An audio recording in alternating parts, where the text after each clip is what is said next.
Entonces, el tema a tratar es la dacrocistosrinostomía transcanalicular con láser diodo. Vamos a iniciar diciendo que esa cirugía la realicé en el Hospital Nacional Arzobispo Loaiza.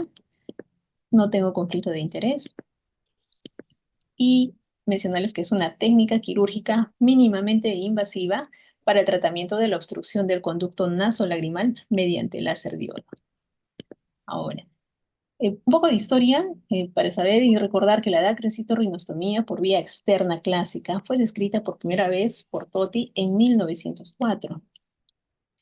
Luego, en el 92, se habla por primera vez del abordaje transcanalicular. Y es así que se habla del láser diodo hasta el año 2000, por Eloy y colaboradores. En cuanto a la anatomía, quiero mencionar en esta ocasión la ubicación del saco lagrimal. La relación con la fosa nasal está ubicado en la pared medial, en la fosa lagrimal, la pared medial de la órbita, tiene relación con el cornete medio, allí como lo podemos ver. Bueno, mi puntero acá no funciona. Esa es la relación directa al meato medio y el cornete medio, como lo podemos observar. Y si vemos la figura de abajo y a la izquierda, tenemos el haz de luz que por transluminiscencia podemos ubicar la ubicación exacta de ese canalículo, cómo llegamos hasta la pared lateral de la cavidad nasal. Las indicaciones de esta técnica quirúrgica son la obstrucción infrasacal o postsacal, como lo describen en otros artículos, del conducto nasolagrimal primaria. Hay que descartar que haya infecciones agudas, tumores del sistema lagrimal, obstrucciones traumáticas, congénitas o presacales. El paciente no debe tener alguna alteración anatómica de la cavidad nasal. Por eso debe ser evaluado por otorrinolaringología y si tuviera alguna patología debe corregirse o de lo contrario no es un buen candidato para esta técnica quirúrgica. También está descrito que se puede indicar en caso de dacrocistosrinostomía fallida con una técnica anterior, cualquiera de las técnicas, cuando haya una obstrucción en el ostium o en el canalículo distal común. Y para mencionarles que cómo verificamos la obstrucción infrasacal después del saco lagrimal, debería ser la obstrucción, es decir, que en la exploración de la vía lagrimal, cuando realizamos el sondaje, introducimos la sonda y debemos llegar con facilidad hasta el tope duro, hasta el saco, hasta la fosa lagrimal. No debe haber membranas, no debe haber estenosis, con facilidad. Y una vez que realizamos la irrigación con solución salina, debe refluir el líquido por el canalículo contralateral o el superior, ¿no? Si lo realizamos en el inferior. De ese modo verificamos que la obstrucción es por debajo del saco.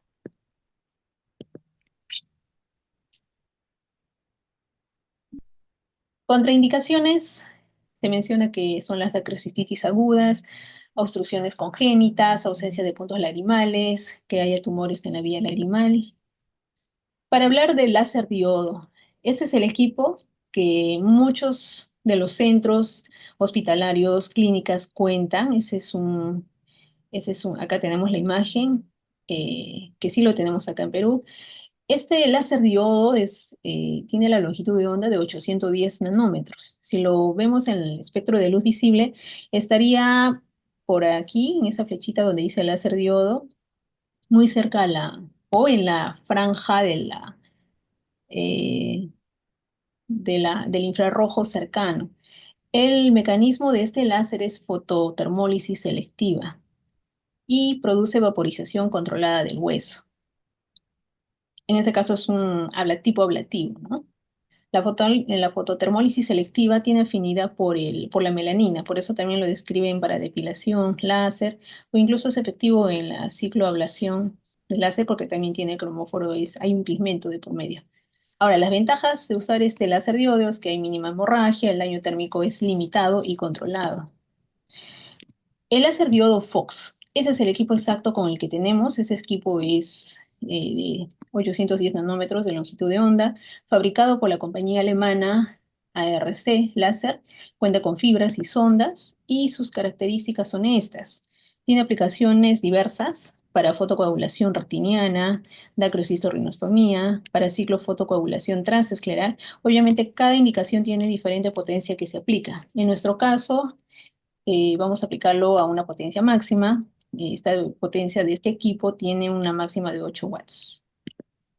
Ahora, la técnica quirúrgica es esta, más o menos para resumir. Luego les voy a mostrar un video que sí es propio. Este es una fotos esquemáticas de un artículo. Primero, antes que todo, la evaluación del paciente. Si es candidato, una buena selección del paciente, se ha descartado patología, que no sea una obstrucción primaria posacal, no inflamatoria. Luego, en quirófano, se puede realizar con anestesia local y sedación o anestesia general. De cualquier forma está descrito. Ahora, la preparación de la cavidad nasal. Si tenemos el equipo de otorrino, ellos nos van a ayudar con las torundas, con vasoconstrictores, anestésicos. Luego vamos a insertar el videoscopio en la cavidad nasal para la verificación, la visualización directa. El equipo láser hay que montarlo, armarlo. Tiene una fibra óptica de 400 micras, va de 200 a 600. Lo ideal es 400. Y la potencia que se va a usar es de 6 a 8 watts, aunque en otras bibliografías usan de 10 watts. La dilatación del punto lagrimal previamente, como se ve en la foto de A. Luego colocamos la fibra láser correctamente hasta llegar a la pared nasal lateral, como en la figura B y en mayor amplitud en la figura C. De ese modo vemos los componentes de la fibra óptica, el mango, el fiador. Luego verificamos por endoscopía, por transluminiscencia, como en la figura E, la ubicación donde queremos realizar el ostium y tiene que ser más o menos a la altura del margen anterior del cornete medio. Esa es la ubicación que estamos buscando. Por eso vamos a dirigir la punta hacia adelante y abajo a través del canalículo, ya sea superior o inferior. Creación del ostium, como en la figura F, vemos que ya se está creando el ostium. El diámetro mínimo que se requiere es de 5 milímetros, lo ideal es más de 10 milímetros si queremos asegurarnos un buen ostium. Luego verificamos la permeabilidad de este ostium mediante irrigación con solución salina. A continuación, se aplica mitomicina C, unos minutos, 1 a 3 minutos, dependiendo de la técnica quirúrgica que quieran aplicar. Y finalmente se coloca el tubo de silicona como en cualquier cirugía de dacrocistosrinostomía. Finalmente removemos el endoscopio nasal. Bien, este es un video que lo vamos a pasar. Más o menos los pasos, es un video cortito. Aquí tenemos la preparación, cómo tenemos la fibra óptica de láser. Es muy delgada, fina, hay que manipularlo con cuidado. Aquí tenemos los materiales, un dilatador de punto larimal, sondas de Bowman, el fiador, fibra óptica, el mango de la fibra óptica, la pieza de mano. Aquí lo estamos montando, tenemos la pieza de mano, la parte inferior, superior. Estos topes sirven para ajustar bien la fibra óptica y que no se desplace, ¿no? Hay que calcular que la punta quede, mencionan de 1 milímetro a más, ¿no? Lo ideal 2 a 3 milímetros, lo ideal es que no sea muy, muy grande ni muy pequeño para que pueda generar quemaduras, por ejemplo, ¿no? Se dilata los puntos lagrimales de este modo para que pueda ingresar con mayor facilidad la fibra óptica. Eh, Encendemos la luz roja, en este caso, para poder guiarnos la ubicación de la punta. Estamos introduciendo la fibra óptica por el canalículo, la visualización directa por endoscopía de la cavidad nasal. Lo dirigimos hacia adelante y abajo y llegamos a su ubicación. A la altura del margen anterior del cornete medio. Esa es la ubicación ideal. Generamos los pulsos de láser diodo para ampliar el ostium, ¿eh? De ese modo se siente como un tope duro y atravesamos con un papelito cuando lo cortamos con una punta fina, más o menos así se siente. Estamos atravesando saco lagrimal, el hueso y la mucosa nasal. El aspirador del endoscopio por la cavidad nasal nos puede ayudar a empujar el cornete medio para no dañarlo, ¿no? Si es un cornete hipertrófico, se puede recortar el tamaño para tener mayor facilidad. Entonces, de este modo estamos generando un ostium y ampliándolo hacia abajo y delante. Vamos a tener una mayor ampliación a continuación aquí. Vemos cómo el ostión se está generando. Es un tamaño más o menos adecuado, se puede decir. Es una de las técnicas quirúrgicas que se puede realizar. No hay muchas variaciones que se realizan de lugar a lugar. Cada uno tiene su tasa de éxito. No llega a la tasa de éxito de la dacrocistostomía externa, definitivamente. Y aquí estamos aplicando mitomicina C o un hisopo en el osteo. Disminuye la posibilidad de generarse un cierre del osteo. Y luego la intubación bicanalicular hacia la cavidad nasal, que cuando tenemos visión endoscópica es muy fácil de realizarlo.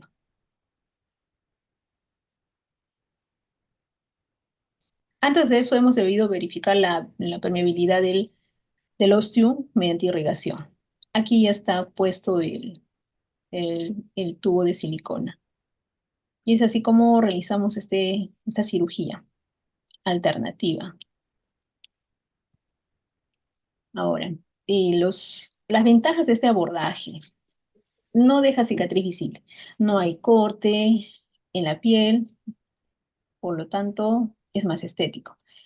Genera menor trauma tisular, porque no va a lesionar el tendón cantal medio ni vasos angulares, no hay fractura ósea. Preserva el mecanismo fisiológico de la bomba palpebral canalicular. Hay menor sangrado intraoperatorio, menor tiempo quirúrgico y posoperatorio. Limitaciones y complicaciones, claro que hay. Se requiere una curva de aprendizaje que al parecer es algo menor que en la dacrocitorrinoscopía endoscópica. Siempre va a haber riesgo de restenosis del ósteo, dificultad si hay anatomías alteradas. El daño térmico que puede generarse si el láser no se controla adecuadamente o si se corre la fibra óptica, se puede desplazar y eso sí puede generar el daño térmico con quemadura por contacto. Hay un elevado coste en el equipo necesario, pues requiere el equipo de oftalmología y de otorrino. Resultados y evidencia. Acá mencionamos que hay un éxito anatómico reportado, más o menos de 80 a 90%.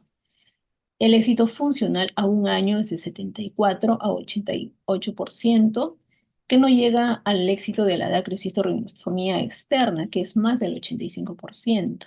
Está muy por debajo, está por debajo, sí, pero ideal para pacientes bien seleccionados, ¿no? Mencionamos que es una obstrucción posacal y primaria, no inflamatoria, son unos buenos pacientes. La tasa de éxito menor siempre es menor que la DACRO externa, definitivamente, pero esa tasa de éxito va a variar de un estudio a otro.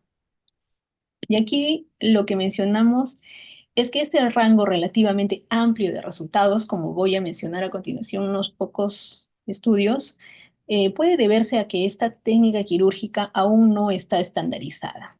Y la mayoría de los protocolos encontrados en la literatura muestran ciertas diferencias fundamentales, tales como si debo aplicar mitomicina C, cuánto tiempo, o si debo aplicar o colocar un tubo de silicona o de otro material, o la potencia del láser utilizada.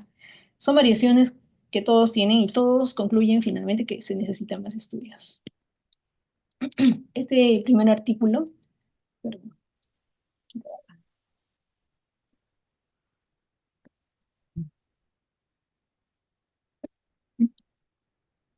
bien, es del año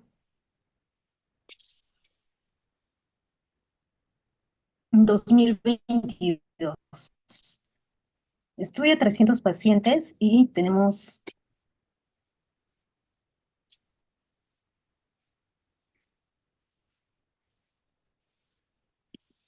Ya, perdón, se volvió. Es del año, un estudio del 2011 al 2021 en que estudia 300 pacientes. Tiene 7 meses de seguimiento y tiene una tasa global de éxito de 205 pacientes de 300, es decir, un 68% de éxito. Y concluyen que los factores de riesgo más importantes para la recurrencia con este abordaje es que la potencia total utilizada del láser no es de repente la adecuada o es diferente en cada una de estas aplicaciones de la técnica. había desviación del tabique o hemorragia intraoperatoria.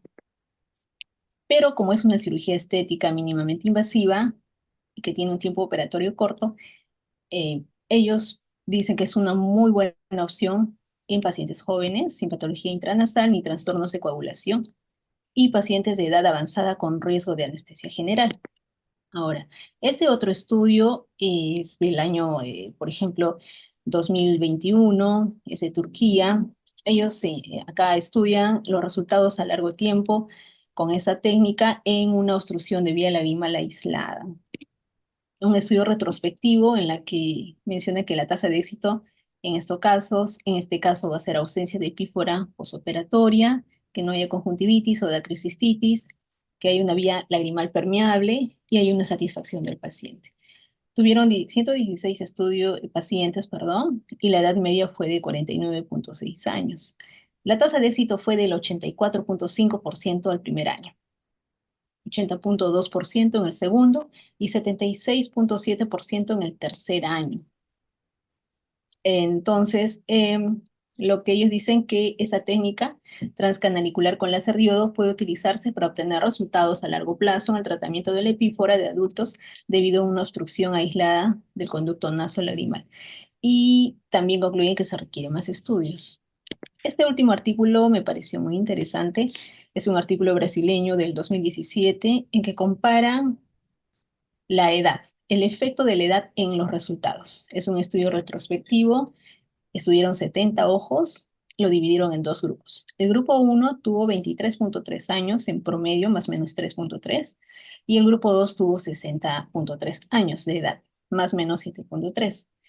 Tuvieron control a los 3, 6 y 12 meses. Y en el primer control a los 3 meses, el grupo 1 tuvo una tasa de éxito anatómico del 67% y un 52% de éxito funcional, comparado con el grupo 2 de 60 años de edad, que tuvo un éxito anatómico del 100% y 92% de éxito funcional. Y lo mismo se repitió, los mismos resultados en el segundo y tercer control a los 6 y 12 meses. Entonces ellos concluyen que esos mejores resultados en pacientes añosos es posiblemente al factor de la respuesta inflamatoria disminuida por la edad. En conclusión, la dacriocistorrinostomía transcaruncular con láser diodo es una técnica segura y estética. Ofrece una alternativa mínimamente invasiva a la dacriocistorrinostomía externa. Requiere experiencia y equipo especializado. Es fundamental la selección adecuada de paciente, casos primarios posacales no inflamatorios. Y el seguimiento es clave para mantener la permeabilidad del ósteo. Se puede, se puede recanalizar con una segunda cirugía o puede proseguir, si es que ha fallado, una cirugía dacrio de tipo externa. Bueno, muchas gracias, era lo que quería compartirles. Si tienen algún comentario o preguntas, podemos responderles o ampliar algo más. Interesante, Rocío, la charla. Quiero hacer una pregunta. ¿Cuál sería la complicación más frecuente que has tenido en una dacroshistoriostomía con láser diodo? Que haya una restenosis del ósteo. Afortunadamente, en los controles, el equipo de otorrino los controles va a otorrino porque le hacen la visión directa por endoscopio y ellos debridan, limpian como cada vez que tienen complicaciones ellos o hay bridas o adherencias, ellos lo limpian con facilidad ahí en un procedimiento en consultorio y eso es lo que hacían y con eso se solucionaba. Pero sí, sí hay eso. Si no fuera del equipo de otorrino, sí, podría ser. Pero en general, no hemos realizado, quiero mencionar que no he tenido muchos casos, gran cantidad, cientos de casos, porque eso lo hemos realizado en el hospital. Tenía el equipo, gracias a que la universidad lo adquirió, no el hospital, sino la universidad. Y la pandemia cortó el seguimiento y todo lo demás. Sí tenemos seguimiento a largo plazo, pero no hemos podido avanzar más porque no permitía tener grandes equipos, numerosas personas en una sala. A partir de ahí dejamos de hacerlo, pero ahora ya es una buena oportunidad para implementarlo en las clínicas que ya no estoy en el hospital, pero sí es interesante porque no es complicado, pero sí hay que seleccionar bien al paciente, hay que trabajar de la mano con el otorrinolaringólogo para que nos ayude en la selección a nivel nasal, que no tenga patología, que lo corrija y que diga, este sí es un buen candidato. Y nosotros, por nuestra parte, la evaluación oftalmológica, el sondaje, irrigación, también definir quiénes pueden ir a esta cirugía. Seleccionando bien al paciente, la tasa de éxito es muy buena. Es muy poquito lo que ellos tenían, una brida, una simple limpieza les ayudó y suficiente, no era más necesario hacer algo más. O no fueron a dacrio externa, por ejemplo, ¿no? Pero seguramente si hubiéramos tenido más pacientes, sí. Y también no hemos tenido pacientes jóvenes, como en el estudio de brasileño, tan jovencitos, de 20 años, 30, no entró a nuestro grupo ese tipo de pacientes que probablemente sí hacen más obstrucciones de los restenosis. De repente el doctor nos Y, puede comentar más en ese aspecto, ¿no? Porque el doctor tiene más experiencia, más años con esa técnica y bueno, pues aparte de la Hay rutina. una pregunta. El doctor Sevilla quiere hacer una pregunta. Doctor,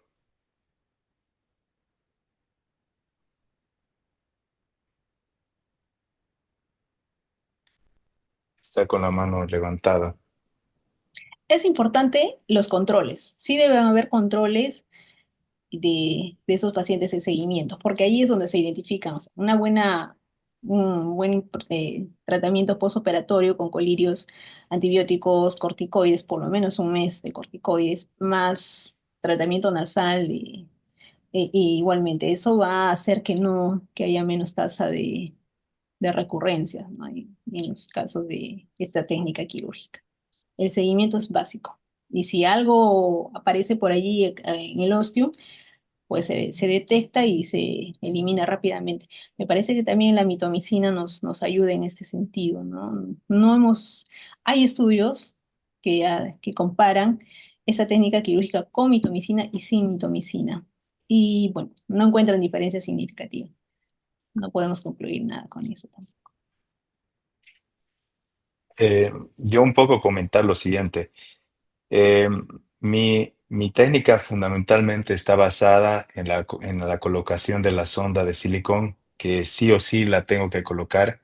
La dejo durante 3 meses y sin lugar a dudas creo que el éxito más sobresaliente de esta técnica es el tratamiento postoperatorio.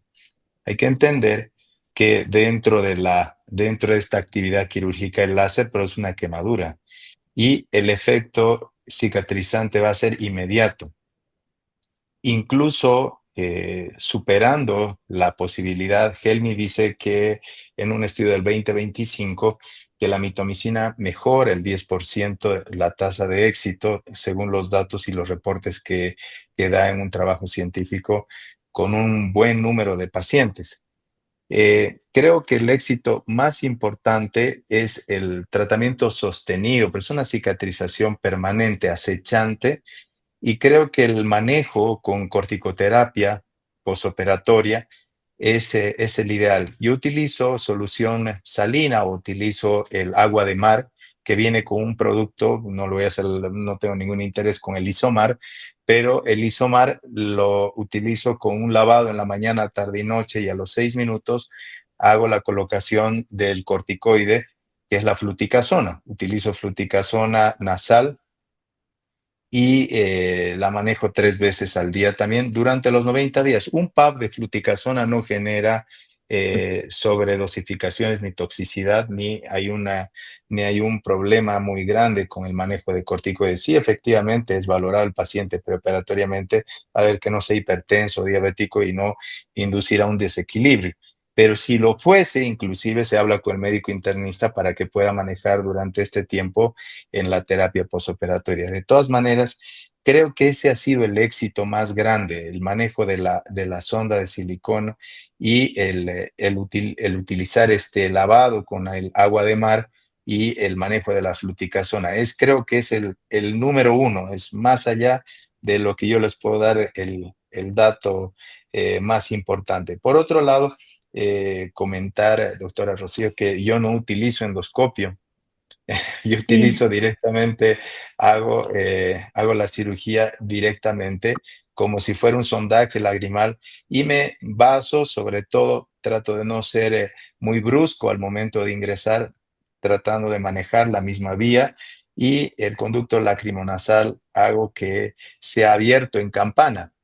Utilizo los dos puntos, el de arriba y el de abajo, y bien lo ha dicho que en la técnica realmente prima el poder no dañar ni hacer falsas vías al momento de ingresar por los canalículos, y yo utilizo el de arriba y el de abajo, y como tengo que estar constantemente entrando por un lado y por el otro, y después para colocar la sonda, es importante, creo yo, en la misma técnica, el paso número uno es no dañar los Estructura. canalicos. Exacto. No hacer falsas vías, que ese es el éxito más importante. Y de ahí la técnica fluye, el láser hace su trabajo, es increíble.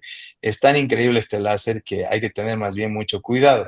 Y entre los cuidados que tengo, como yo hago la forma, esta sin endoscopio, es hacer un embebido de anestésico y adrenalina. Utilizo anestésico y adrenalina y coloco unos tapones nasales, los cuales los saco al momento ya que voy a generar o que voy a hacer el sondaje y voy a colocar la sonda. Entonces, me guío inclusive hasta por el olor que emana de la nariz y se va sintiendo y se va viendo como si estaría fumando el paciente, cómo va saliendo el humo por la fosa. Y uno se guía de que realmente está en la cavidad. Y uno siente, porque ya uno va adquiriendo la habilidad para poder sentir esto y sabe el borde del ostium, uno lo va percibiendo a medida que va haciendo el trabajo y el manejo. Y como se utilizan las dos zonas, la superior y la inferior, uno tiene un margen o una amplitud que es bastante grande. Ahora ya tengo un endoscopio, yo los controlo con el endoscopio, voy viendo cómo va y es más, antes sí, el ostium, voy manejando y voy viendo el ostium, voy preguntándole al paciente si está haciendo bien su lavado. Por otro lado, otra cosa que también es importante, enseñarle al paciente a colocarse su spray nasal, porque muchas veces uno deja la receta y se va, y Y no lo listo, sabe. póngase tal 3 veces al día y listo. Y el paciente dice, ¿cómo me tengo que poner? Entonces yo le explico al paciente, le muestro anatómicamente cómo tiene que meterse hacia la fosa, qué es importante que no se le caiga hacia afuera, es importante que ingrese, pero que ingrese bien haciendo el lavado de toda la campana nasal y que obviamente cada uno de los sprays cumpla esa función, pero realmente va muy bien de esta forma. Incluso cada uno de estos pasos que les comento es un paso bastante bien pensado que ha ido en el tiempo dando muy buenos resultados con todos los pacientes operados.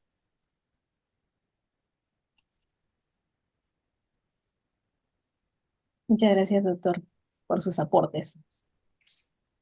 No, con gusto. Acá veo que preguntan si han intentado colocar solución viscoelástica en la zona del saco para evitar las quemaduras inesperadas durante el procedimiento. No, por lo menos yo nunca he utilizado viscoelástico, como les digo, he utilizado este embebido para poder ayudar a proteger la nariz. Eh, Sí he tenido experiencias de quemaduras y de hecho una vez tuve una muy mala experiencia con un colega donde efectivamente se recorrió la sonda y se vuelve prácticamente una sonda candente y llegó a quemar hasta la piel. Entonces, porque es tan fuerte que no nos dimos cuenta que se había recorrido la sonda, Eso y de sí, ahí que a la gente de ARC, este mango que usted maneja, doctora, es el ideal, sí, porque ahora ARC tiene un mango como el de un lapicero que se recorre, es así que muerde y se recorre. Y lamentablemente es una mala pieza esta, porque corremos el riesgo de poder tener este efecto de recorrido y que prácticamente la fibra esté dentro de la cánula y no ejerce y ejerce el poder o el disparo dentro, calentando toda la sonda y generando un desastre después, ¿no? Sí, ahí se requiere reconstrucción de las zonas, con Así. injertos, con lo que sea Mm, necesario. Que Tuve la realmente suerte de no hacer nada, lo fui observando a este paciente durante el tiempo y obviamente después tuvimos que colocarle un tubo de Jones porque obviamente hubo una quemadura total, pero gracias a Dios todo fue bien con el paciente. Hay una mano extendida, una manito levantada ahí.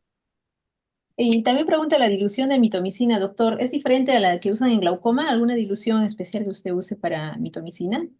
No utilizo mitomicina, doctora Rocío.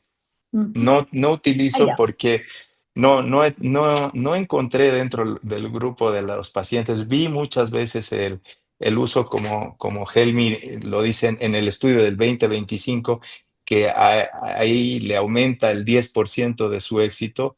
Realmente no he tenido la necesidad y así como otros autores indican, Sobonet indica de que el corticoide para él ha sido igual un éxito más grande y le aumenta casi 10 a 20% y es excelente eso y creo que realmente, creo, la verdad es que el corticoide tiene una función extraordinaria en el Definitivamente postoperatorio. está escrito, obligatorio. Hay una manito ahí que A ver, una es mano que se ve, ya. Xiaomi. Xiaomi. Puede habilitar su micrófono, yo creo, para que nos pregunte. Hay una pregunta interesante que nos pregunta el doctor Sevilla. ¿Cuántos casos considera necesarios para dominar la técnica y obtener tasas de éxito comparable a una dacrio externa? Bueno, ahí no creo que llegue a una dacrio externa que es el que tiene máximo tasa de éxito. Definitivamente es abierto, puedo controlar membranas y todos los casos se pueden resolver traumáticas, tumorales y todo lo demás. Y si siguen algún protocolo de seguimiento para prevenir la restenosis, los protocolos no están estandarizados a nivel internacional todavía. De país a país, de continente a continente, cada uno tiene su propia técnica. No hay un protocolo único estandarizado aún, por eso es que todavía siguen en estudio y seguirán habiendo resultados a largo plazo y más estudios y más conclusiones a las que estén llegando en cada uno de ellos. Eso es lo que considero. ¿Usted, doctor, piensa que sí se puede llegar a esa tasa de éxito grandiosa como la lacra externa, que todos lo dominamos al parecer? ¿Se podrá llegar a esa tasa? Yo creo que Mira, ¿no? no es descabellado ir La encontrando idea. algunas alternativas, ¿sí? Pero yo creo que en los controles postoperatorios, creo que la sonda, como le decía, la sonda es el as bajo la manga, ¿no? La sonda y dejarla la sonda. Y justo con André, le comentaba a André Borba, porque él me preguntó una vez y cómo lo hacía, y le dije que la sonda para mí era lo clave en esto, porque de alguna manera la sonda a uno le garantizaba el generar un efecto de masa o un efecto molde para la cicatrización. Y obviamente ahí el trabajo bioquímico corticoideo hacía su efecto. Pero sí, yo creo eso. Ahora, hay una cosa que sí, tal vez comentarle a todo el mundo qué es lo que he visto. No funciona esta técnica cuando hablamos de estos sacos pediculados o grandes. Yo no les aconsejaría a ninguno hacer una dacrioláser si son estos mega sacos. Hay unos sacos que son gigantes y alguna vez he hablado de esto eh, y presentan unos mamelones. Va bien, o sea, se llega a abrir, para que tengan una idea.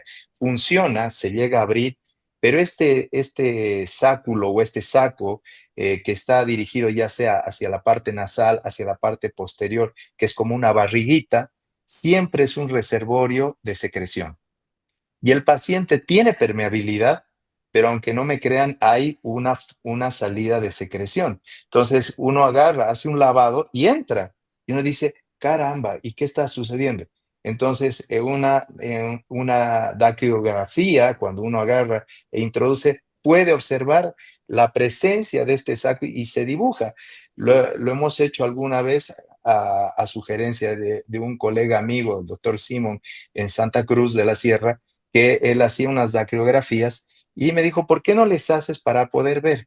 Y tengo unas imágenes donde muestra estas barriguitas en la parte de atrás. Adelante está completamente limpio y se muestra estos reservorios o estos sacos que lamentablemente son una causa de fracaso, porque funciona muy bien, pero el paciente hace o ajusta un poco de la vía y se comienza a generar una salida de secreción por los puntos, ¿no? Entonces, y el paciente siente que se ajusta la vía y muchas veces se ajusta hacia abajo y le pasa la secreción a la nariz, es increíble. Entonces, bueno, ellos tienen que terminar abriendo y comunicando esa porción porque no hay otra forma para Así quitarle la es. secreción. Hay una mano ahí levantada, me- Todavía no se manifiesta con el audio, con el micrófono. con el micrófono. ¿Cómo reconoce la zona donde va a realizar el ostium a efectuar la técnica sin endoscopio? Ah, esa pregunta es para usted, doctor. Lo utilizo como guía anatómica la nasolagrimal, ¿no? Entonces, la vía lacrimonasal, perdón. Y utilizo como si estaría haciendo un sondaje, simplemente. Entro con una sonda de Bowman, siento eso. Incluso a veces cuando no tengo una sonda de Bowman, la aguja 21 de las jeringas, le saco la punta y la vuelvo como una cánula y con esto agarro e ingreso y abro. Y por ahí comienzo a trabajar, así de sencillo. Y, y la verdad es de que va bastante bien. O sea, me guío anatómicamente y lo que hago a recomendación de un amigo torrino con el que yo alguna vez hemos hecho, él estaba haciendo una cirugía endoscópica para operar el tabique nasal y él me llama para que yo haga la dacrio cuando tiene una dacrio secundaria, un traumatismo, y entramos a trabajar. Y yo entro por la nariz y él me dice, es preferible que el cornete te lo quemes, me dice. No pasa nada, porque lo cortamos el cornete los otorrinos muchas veces. Sí, muchas Y veces ellos lo lo retiran. cortamos y me dice, quémalo el cornete. Si es que necesitas quemarlo, quémalo el cornete. Pero sí, andate siempre o guíate hacia la nariz, porque si tú te vas perpendicular hacia el piso, puedes llegar al paladar fácilmente. Una persona que no está acostumbrada a sentir esto puede llegar al paladar. Entonces, la mejor es agarrar e irse hacia la nariz, sentir el olor de la gasa que está quemando y uno ya sabe que está en la fosa nasal. Entonces, ahí simplemente guiarse por el olor y guiarse por esta parte. Después uno puede hacer los controles, pero es una forma muy sencilla no es complicada, sobre todo para las personas que hacen muy bien los sondajes lagrimales, es una forma muy fácil de poderse guiar. Buenas noches, ¿cómo están? ¿Qué tal? Acabo de escuchar la exposición de Rocío. Muy buena charla, doctor. Agradecido por los detalles que está dando acerca del procedimiento. Y lo que le quería preguntar me llamó la atención, entré un poquito tarde, ya cuando estaba haciendo el procedimiento. Eh, lo que observé es que el láser le están colocando en la parte inferior del cuerpo del saco lagrimal. Eh, ¿Ustedes lo direccionan intencionalmente hacia esa zona para que haya un declive al momento de hacer la osteotomía? Así es. Hay que dirigir la punta de la fibra óptica hacia abajo y adelante. Una vez que estamos en el canalículo, nos dirigimos hacia abajo y adelante. Entonces, la ventaja de la visión directa endoscópica es que voy a poder verificar bajando la luz del endoscopio para que la fibra de luz la luz roja, pueda guiarme que estoy realmente por delante del cornete medio. Es ahí la zona donde queremos realizar el osteo y ampliar hacia abajo y adelante de esa zona. Por eso, la técnica, en esa técnica, no, comento porque supuestamente cuando hacemos dacrio externa o endoscópica, nosotros sí agarramos lo que es parte del fondo del saco lagrimal y la parte superior del cuerpo lagrimal. Pero ahí me llama la atención porque eh, según un video, lo están agarrando a la parte inferior del cuerpo del saco lagrimal. La técnica es así, o sea, es con inclinación, o sea, está intencionalmente, Ya. se ha visto que tiene mejores resultados que hacerlo, por ejemplo, la osteotomía en el cuerpo del saco lagrimal, la parte superior o el fondo. Sí, acá el punto es, la referencia es el cornete medio. Si estamos por delante del margen anterior del cornete medio, tenemos que direccionar a ese lado. Al momento de hacer el sondaje, nosotros nos llegamos a un tope duro. Llegamos al saco lagrimal. El saco lagrimal es un saco, ¿no? Tiene una extensión. Esa punta es donde vamos a dirigir hacia abajo porque sí estamos dentro del saco. Por eso la obstrucción tiene que ser postsacal, por debajo del saco. Entonces yo puedo dirigir en cualquier dirección, en la parte superior, media o inferior del saco, puedo generar el ostium de manera que no haya una complicación a nivel nasal. Si es que la fibra de luz, fibra óptica está ubicada por delante del margen anterior del cornete medio, llegando solamente con una manipulación simple, sin forzar nada, porque eso sí es un trayecto falso, no me estoy yendo a la ubicación exacta del saco lagrimal No, con el saco medio. yo te decía por qué, porque normalmente nosotros, cuando nosotros queremos ubicarnos en el saco lagrimal, simplemente miramos la axila del cornete medio Ya, y sabemos que 10 milímetros hacia arriba está el y saco lagrimal. bajamos en los 3/4 del cuerpo del cornete medio y ahí hacemos la osteotomía normalmente, ¿no? Pero veo que lo hacen hacia abajo con inclinación y puede tener Hacia abajo y sentido, a lo adelante. que están haciendo puede tener sentido porque en realidad lo que necesitas es que por gravedad baje la lágrima y el óseo esté en la parte inferior. Interesante, ¿no? Sí, Interesante, pero eh, yo, yo no lo sé, lo que pasa es que no he leído acerca de ese láser, la verdad soy sincero, no he leído. Quizá la técnica es así, de forma intencionada, que tenga su inclinación para que haya un drenaje como en caída, ¿no? Puede ser que sea la técnica así y es interesante, ¿no? Pero no lo he leído, por eso claro. les preguntaba. Sí, ahora de esa guía, de esa referencia, a partir de ahí ampliamos el ostium, ¿no? En circunferencia, en círculo o alargado, pero siempre dirigido hacia abajo, alejándonos del cornete medio, para no dañar al cornete medio y que se genere adherencia posterior y una O- falla de la o- cirugía. Otra pregunta que me llama la atención, bueno, como no lo he escuchado al inicio. ¿Ustedes utilizan el equipo viene regulado para cierta longitud de onda, que para que le coloquen hasta dónde llegar? O sea, porque hacen una osteotomía, ¿no? La Después rompen parametría, mucosa, claro. ¿ya? Pero si el láser no tiene una distancia fija, le puedes dar al tabique. Sí, claro que sí. Ya, la longitud de onda es 810. Ahí no lo vamos a modificar. No podemos subir, bajar como otros tipos de láser. No, es de 810 nanómetros de longitud de onda, ¿ya? Y lo que sí vamos a variar es la potencia que vamos a aplicar en watts. Lo que estamos aplicando Una pregunta, ¿y ustedes una vez que hacen la osteotomía, no hay riesgo, por ejemplo, que le den al tabique? al Claro que tabique, hay, al tabique claro que hay. voy muy Y profundo, porque les sí. digo, porque el tabique es sumamente sangrante, ¿no? O sea, es, es, in- es bastante incómodo, incluso durante la cirugía, mm, uno lo roza y con pequeños roces sangra, es fastidioso. Claro. Yo les cuento de una anécdota a todos. ¿Por qué yo coloco más allá, por qué yo coloco este embebido de los tapones o las gasas con adrenalina y anestésico? Primero porque me guía, obviamente, al sentir este olor, ya sé que estoy acá y me guío por el olor y además por el manejo y sé que he atravesado. Pero al principio, cuando yo estaba comenzando, a mí nadie me enseñó, yo fui esto aprendiendo a usanza mía y estuve con algunos colegas que me enseñaron en Norteamérica, pero muy, muy, muy superficial, ni ellos sabían muy bien cómo manejarlo. Entonces, al final, yo lo que hice fue comenzar a ir viéndolos con el endoscopio a todos los pacientes operados.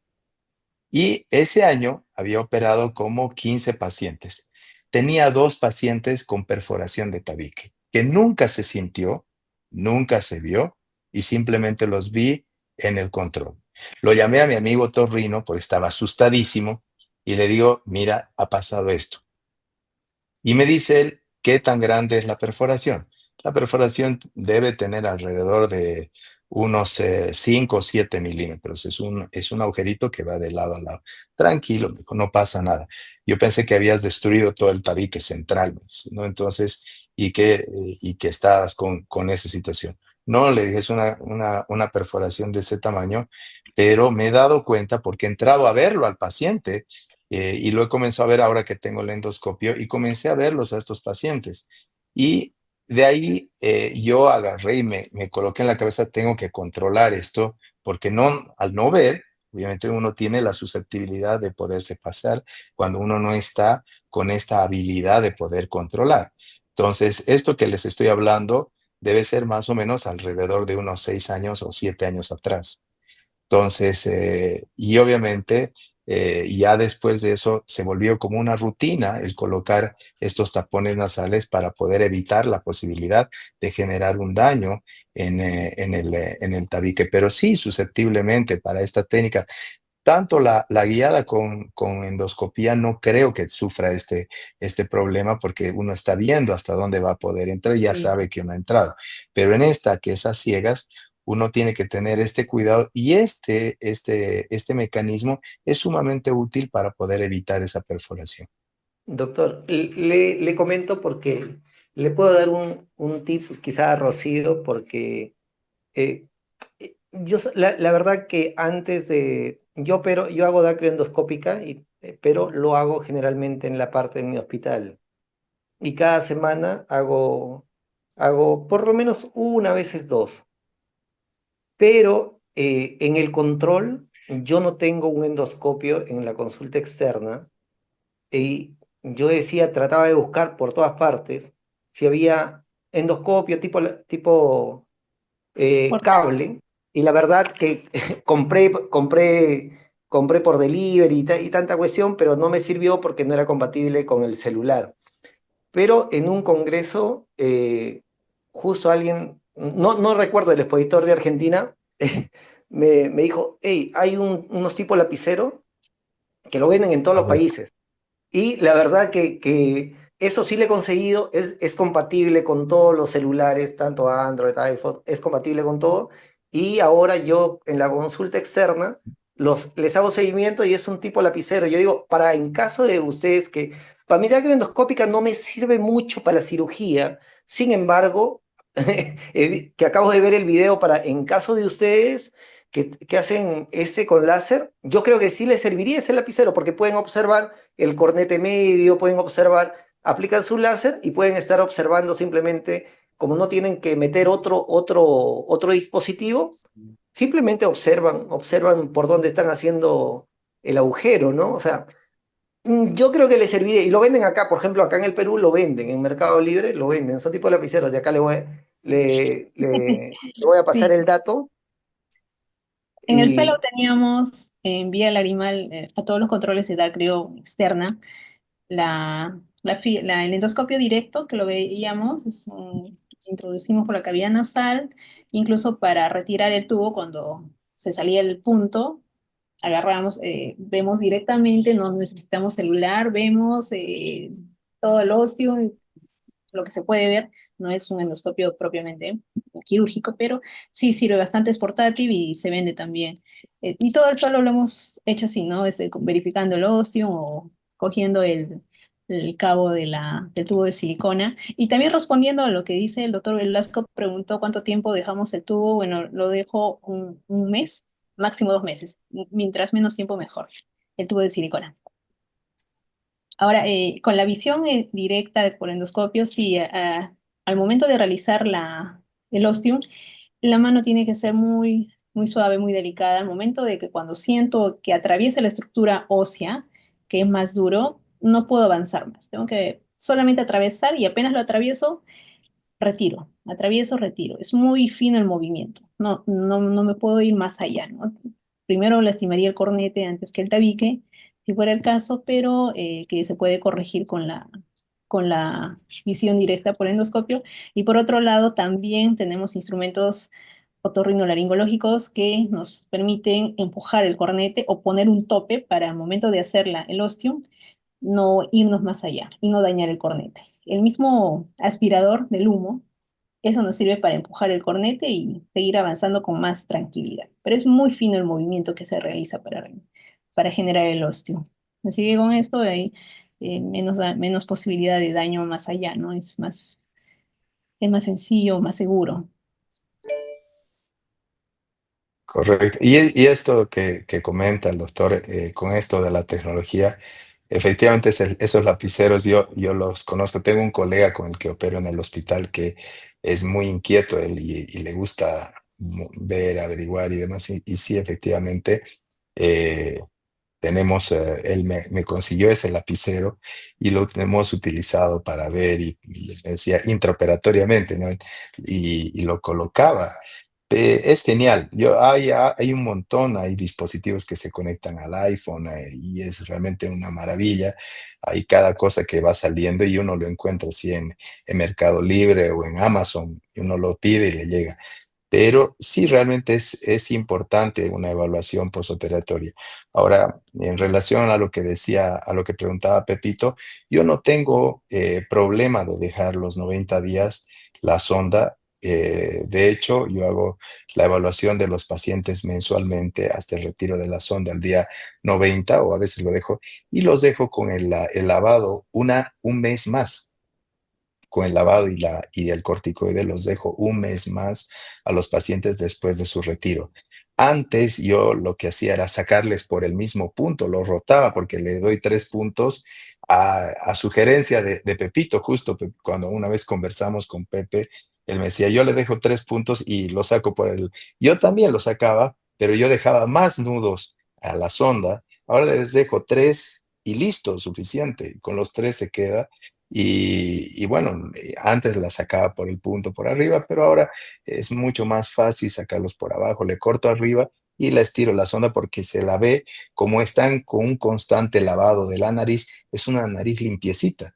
Y cuando tú vas a ver, la sonda la ves el ostium, ves todo, inclusive la puedes ver con un espéculo nasal y puedes observar cuando está súper abierta la puedes ver y obviamente la sonda la sacas, entonces no tienes mucho problema. De todas maneras, siempre las sugerencias son bienvenidas y de alguna manera ayudan, ¿no? De hecho, tener todo a la Claro, mano es mejor, ¿no? Es uno mismo lo va a controlar y todo eso. Sí, definitivamente. ¿puedo comentar Así algo es. más? ¿Puedo comentar? ¿Me Pepito. escuchan? Claro, Sí, decir, sí, claro. Estoy sin cámara porque ya mi red está muy mala, pero fíjate que yo hace poco he tenido la experiencia de hacer una dacta endoscópica en el hospital, ¿no? Invitamos al doctor Eduardo Rubín, que es el capo más capo de Latinoamérica, y hicimos una dacta con él, ¿no? Él hizo la primera dacta, yo hice la segunda dacta endoscópica, y de verdad que el tratamiento y las moderaciones que hay que tener consideraciones que hay que tener para el manejo postoperatorio son totalmente diferentes. Tanto así que mi manera de pensar respecto a la dacro endoscópica cambió mucho, ¿no? Y eso me ha llevado a pensar nuevamente en la dacro con láser, ¿no? Entonces, yo creo que todo procedimiento nasal tiene que ser bajo visión directa, necesariamente, ¿no? Ángel bien comenta la posición donde comienzan a hacer la osteotomía o la osteotomía a nivel de la dacro endoscópica, y ahí eso lo refiere muy bien Ángel, ¿no? Porque obviamente es un poco más arriba, a la posición donde hemos mostrado el video donde se ve la sonda de luz de láser, ¿no? Pero puede ser que esa posición un poco más baja ayude justamente al drenaje, ¿no?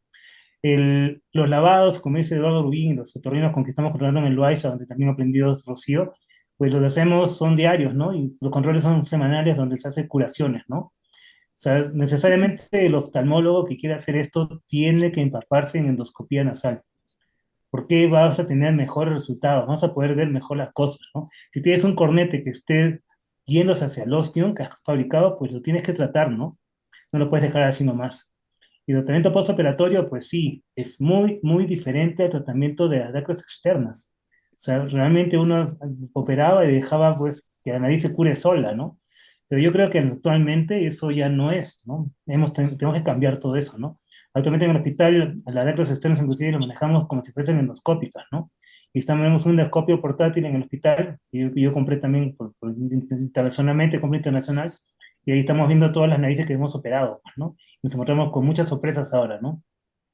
La sonda, como dice Dodo Rubín, pues no es lo importante, ¿no? Porque el óseo que uno fabrica, pues, y el pasaje de la lágrima es la que va a permanecer, que sea permeable ese nuevo conducto que uno está creando, ¿no? Y uno puede ver eso, ¿no? Eduardo inclusive opera pacientes con sacos enormes, ¿no? Yo creo que esta técnica de láser, de tacto con láser, podría ir con esta técnica también, ¿no? Pero bajo visión directa de la nariz, ¿no? Porque uno puede hacer la apertura y puede drenar toda la parte del saco lagrimal y hacer una apertura un poco más grande en estos casos, ¿no? Pero son técnicas que no están definidas todavía, como dice Rocío y como dice tú también, Ramiro, ¿no?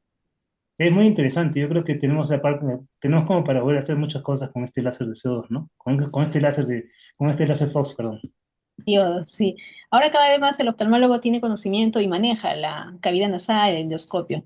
Así que yo creo que se va a implementar más, se va a dominar más y se va a depender menos de otra área, ¿no? Como en el área hospitalaria es más sencillo, digamos, que puedan tener un control cada cierto tiempo, entonces no era necesario nosotros adquirirlo o yo misma comprarlo, ¿no? Pero sí ya estaba en mente todo eso de la compra. Incluso el otro salón estuvo ahí, sí, que quisimos hacer la compra para ver visión directa, pero bueno, la pandemia bloqueó todo y ahí quedó.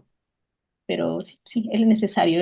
Como les dije en el fellow, he podido manejar esos ostium de las dacres externas, ¿no? Como dice el doctor, hay sorpresas y todo lo demás. Sí, pues teníamos esa oportunidad de siempre estar viendo la cavidad nasal, el resultado que hemos tenido en una cirugía.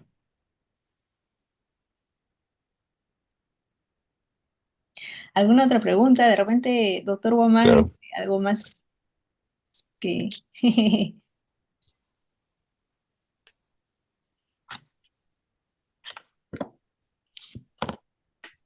¿Qué tanto se podría usar una recidiva de dacrio externa? Manejar una recidiva de una dacre externa con láser diodo. Sí, Sí, sí está estudiado y la tasa de éxito es parecida, ¿no? Un 67%, no llega al 100% definitivamente. El operar con láser diodo es una opción, sí, sí, sí está descrito como indicación. Ahora, si no se consigue a pesar de una segunda cirugía, recanalizarlo, pues una dacro externa nuevamente.